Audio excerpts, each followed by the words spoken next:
ఏంటి సార్ ఆంధ్రప్రదేశ్లో పొత్తులకు సంబంధించిన క్లారిటీ ఎప్పుడు వస్తుంది, ఎప్పుడు వచ్చే అవకాశం ఉంది? ఏమైనా పొత్తులు విడిపోవడాలు, కొత్త పొత్తులు ఏమైనా అవకాశం ఉందా? ఏమైనా కనపడుతుందా అట్లా?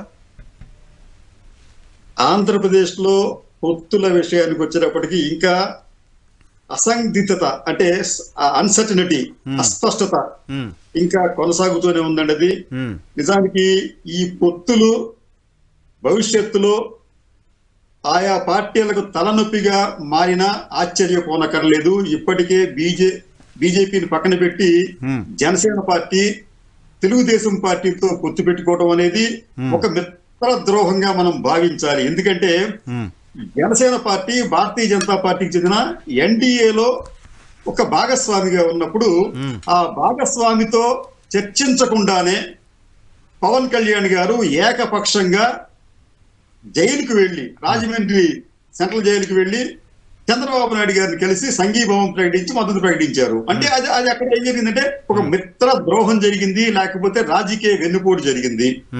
ఆ తర్వాత ఇంకొక అంశం ఏంటంటే తెలుగుదేశం పార్టీ దానికి చాలా పెద్ద మనసుతో పవన్ కళ్యాణ్ గారు ఈ పొత్తును ప్రకటించినప్పటికీ తెలుగుదేశం పార్టీ నాయకులు చేసిన పని ఏంటంటే మొట్టమొదటి లోకేష్ గారు, మనందరికీ తెలిసిన లోకేష్ గారు ఏం చెప్పారు, ముఖ్యమంత్రి గారు మా నాన్నగారే అవుతారు, ఉప ముఖ్యమంత్రి పదవి పవన్ కి ఇస్తారా చెప్పలేము, అది పాలిట్ బ్యూరో, తెలుగుదేశం పాలిట్ బ్యూరో డిసిషన్ అని చెప్పి చెప్పారు.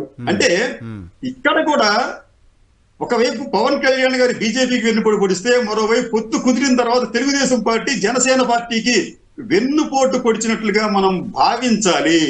ఇక పవన్ కళ్యాణ్ గారి ఫస్ట్ నుంచి అంటే ఈ వచ్చే ఎన్నికలకు సంబంధించి ఆయన మొదటి నుంచి చెప్తుంది ఏంటంటే ప్రతిపక్షాల ఓట్లు చీలకూడదు, జగన్మోహన్ రెడ్డి ఓడిపోవాలి. మంచి కాన్సెప్టే. అంటే ఈయన ఈ ప్రతిపక్షాలను ఐక్యత చేసే పనిలో ఉన్నారేమో అని మనం భావించాం. ప్రతిపక్షాల ఓట్లు చీలకూడదు అంటే ఆయన ఇప్పటిదాకా చేసింది ఏంటంటే ప్రతిపక్షం అంటే జనసేన తెలుగుదేశం పార్టీ అన్నట్లుగానే వ్యవహరించారే తప్ప ప్రతిపక్షం అంటే దాంట్లో కమ్యూనిస్టులు, బీజేపీ లేదా కాంగ్రెస్ ఇవన్నీ ఉంటాయని కూడా ఆయన భావించలేదు.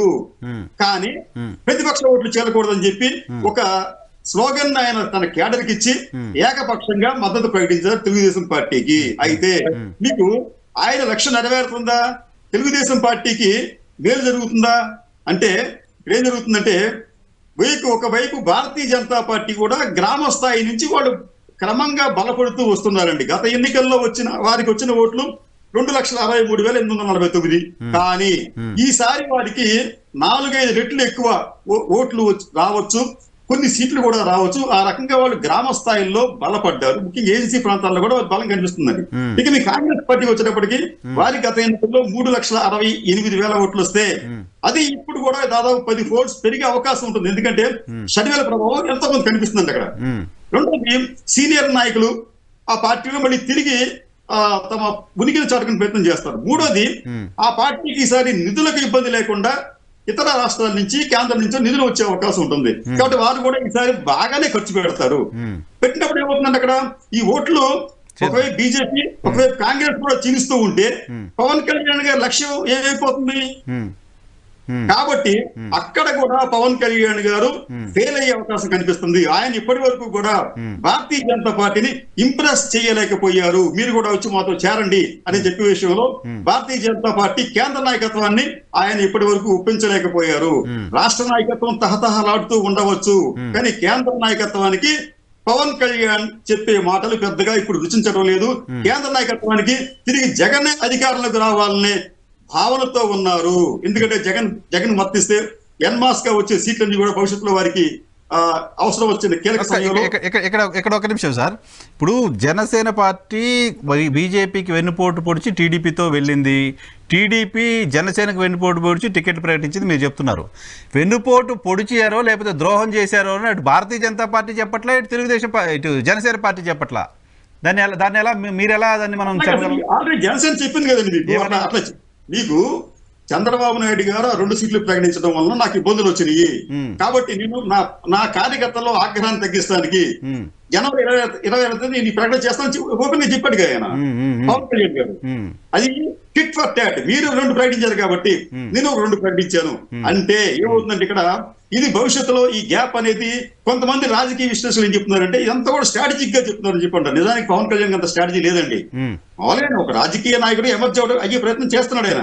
కానీ నిజానికి పవన్ కళ్యాణ్ గారికి రాజకీయ అనుభవం పరిజ్ఞానం ఉంటే ఆయన తెలుగుదేశం పార్టీతో చాలా జాగ్రత్తగా వ్యవహరించి ఉండేవారు. ఎందుకంటే తెలుగుదేశం పార్టీ అనేది ఒక బ్లాక్ హోల్ పార్టీ లాంటిది. బ్లాక్ హోల్ అంటే కృష్ణబిలం. అది ఏం చేస్తుందంటే తన దగ్గరికి వచ్చే నక్షత్రాలను కానీ లేకపోతే ఆబ్జెక్ట్స్ అన్ని మింగేస్తుంది. అలాగే తెలుగుదేశం పార్టీ కూడా ముఖ్యంగా చంద్రబాబు నాయుడు గారి హయాంలో ఉన్న తెలుగుదేశం పార్టీ కూడా గత చరిత్ర చూస్తే మీరు ఆ పార్టీతో ఎవరైతే పొత్తు పెట్టుకున్నారో ఆ తర్వాత వారంతా కూడా అయ్యో మేము అనవసరంగా తెలుగుదేశం పార్టీతో పొత్తు పెట్టుకుని మా చేతులు కలుసుకున్నాం, మాకు నమ్మక ద్రోహం జరిగిందని చెప్పి వారు వాపోయారు. కానీ అదే ఎన్టీ రామారావు గారి హయాంలో జరిగిన పొత్తు విషయానికి వచ్చేటప్పటికి ఎన్టీ రామారావు గారు ఎప్పుడు మిత్రధర్మం పాటించారు, తన మిత్రులను గెలిపించడానికి ఆయన నిజాయితీగా పనిచేశారు. అందుకనే ఎన్టీ రామారావు గారి నాయకత్వంలో పొత్తులు పెట్టుకున్న పార్టీలు దాదాపు 86 స్థానాల్లో గెలిచారండి. ప్రతిపక్షాలు చెందిన వాళ్ళు 86 స్థానాల్లో తెలుగుదేశం పార్టీతో పొత్తు పెట్టుకున్న వారు గెలిచారు ఎన్టీఆర్ హయాంలో. కానీ చంద్రబాబు నాయుడు గారికి వచ్చేటప్పటికి అది 30కే పడిపోయింది. ఎందుకు? ఆ పార్టీతో టిఆర్ఎస్, కాంగ్రెస్, బీజేపీ, వామపక్షాలు, దళిత పక్షాలు అందరూ కూర్చున్నప్పటికీ కూడా వారెవరు గెలవలేకపోయారు. గెలవలేకపోగా ఎన్నికల తర్వాత చంద్రబాబు నాయుడు గారిని నిందించారు, మా అభ్యర్థులు ఓడించడానికి టీడీపీ వారు ప్రయత్నించారని చెప్పారు.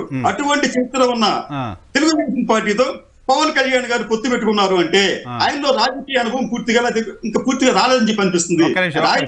ఒక నిమిషం అయితే ఇంకా ఆ సందిగ్ధత ఇంకా కొంతకాలం కంటిన్యూ అయ్యే అవకాశం ఉంది ఫర్ యూ ఇంకా సరే అవటమే కదండి. ఇది ఏంటంటే ఈ రేపు ఏమవుతుందంటే ఇప్పుడు వీళ్ళంతా మనం ఏమనుకుంటామంటే వైసీపీలో ఆంధ్రస్ట్ ఉందని చెప్పి అనుకుంటున్నామంటే వైసీపీ వాళ్ళు చాలా స్ట్రాటజిక్ గా వెళ్తున్నారు. రెండోది ఇక్కడ జరిగే పరిణామం ఏంటంటే రేపు సీట్ల పంపిణీ దగ్గర మీకు 10-15 ఇస్తాం మీరు సరిపెట్టుకోండి అని చెప్పంటే జనసేనకు చెందిన వీర మహిళలు, జన సైనికులు వీరందరూ కూడా తిరుగుబాటు చేస్తారు. మీరంతా కూడా క్రమశిక్షణ కలిగిన సైనికులు అని చెప్పారు. అంతా ఉంటుందండి, అదంతా ఏమి జరగదు. ఎన్నికల సమయంలో తమ వారికి ప్రాధాన్యత లభించకపోతే తిరుగుబాటు చేస్తారు. నిన్న మొన్న డిబేట్ లో రజనీ గారే మాట్లాడుతున్నారు, మీరేంటి 10 సీట్లు 15 సీట్లు అసలు సీట్లు ఇవ్వద్దు అంటే కూడా కళ్యాణ్ గారు ఏం చెప్తే దానికి మేము యాక్సెప్ట్ అయ్యి ఉంటా ఉన్నారు. రజనీ గారు